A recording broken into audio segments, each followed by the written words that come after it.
Hello, xin chào tất cả mọi người. Hôm nay là em lại đi chăn dê.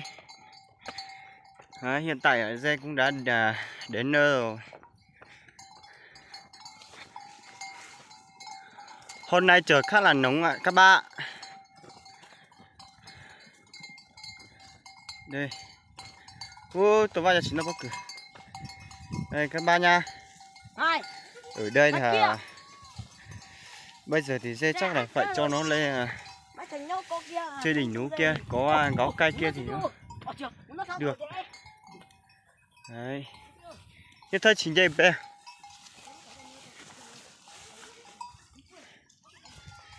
Đấy, trời khá là nóng. Đây là dê ăn cỏ này. Các bạn. Ở chỗ này thì mình lên đây để chăn dê. Thì cũng người đi xa bên kia cũng khá là đẹp các bạn. Đấy. Ở dưới kia cũng ở đây cũng nhìn thấy ở dưới sông Nho Quế nữa các bạn. Đấy. Sông ở dưới kia nhá các bạn nhá. Máy của em thì nó hơi mờ, mong các bạn thông cảm. Đấy, do mình cái máy nó rẻ thì quay không được gió các bạn. Ở dưới kia đây thì nó trông là phong cảnh ở đây cũng khá là đẹp. Ở dưới kia tuổi bà con ở xã Khao Quay.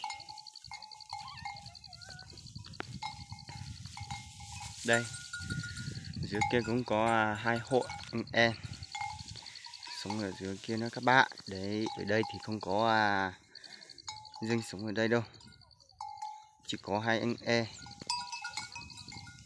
ở dưới kia thôi các bạn. Đấy. Thì hôm nay em mình sống rồi đến đây. Năm nay thì ngô thì phát triển cũng không được tốt lắm các bạn. Đấy. Thôi cái máy của em mờ quá. Đấy, chắc là thu còn không được như năm trước nữa. Năm nay thì ngô cũng phát triển không được tốt, mà phân thì cũng ta dán lên, còn mình mua về bó thì lại ngô lại phát triển không được tốt, nên là chắc là sau thì cũng phải đón sớm thôi các bạn.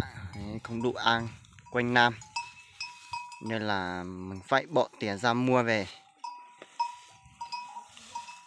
Đấy.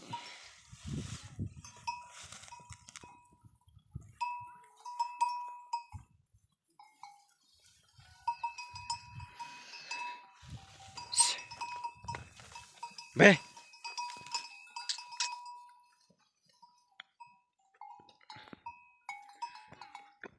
Ôi trời khá là nóng ạ. Cái nghề chăn dê thì nó trông là không được nghỉ ngày nào. Đấy.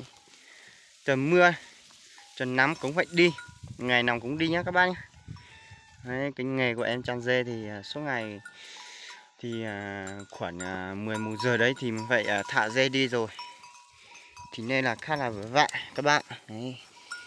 Mình không thả thì dê không, mùa này thì mùa trồng ngô rồi nên là mình phải thả đi thì mình phải đi chăn, còn không thì nó sẽ vào ăn ngô của người ta ấy.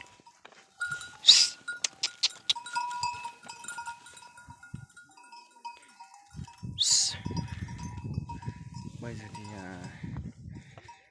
phải đuổi nó đi vào rừng, nó ăn cỏ. Đây thì không có gai to ấy, thì nó nóng quá.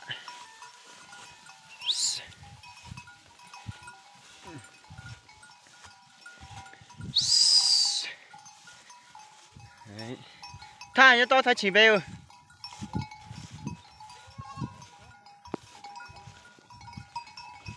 Thay về à? Là đâu?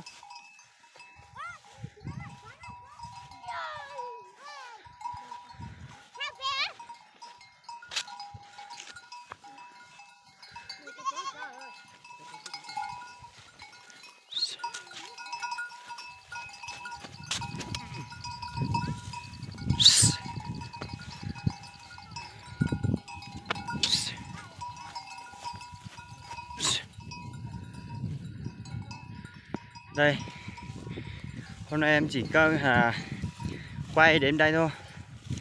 Đấy, tất cả mọi người, chúc tất cả mọi người xem video của em một ngày vui vẻ nhá. Đấy, chỉ đến đây thôi. Bây giờ thì dê phải vào chỗ kia ấy, thì nó mát hơn các bạn.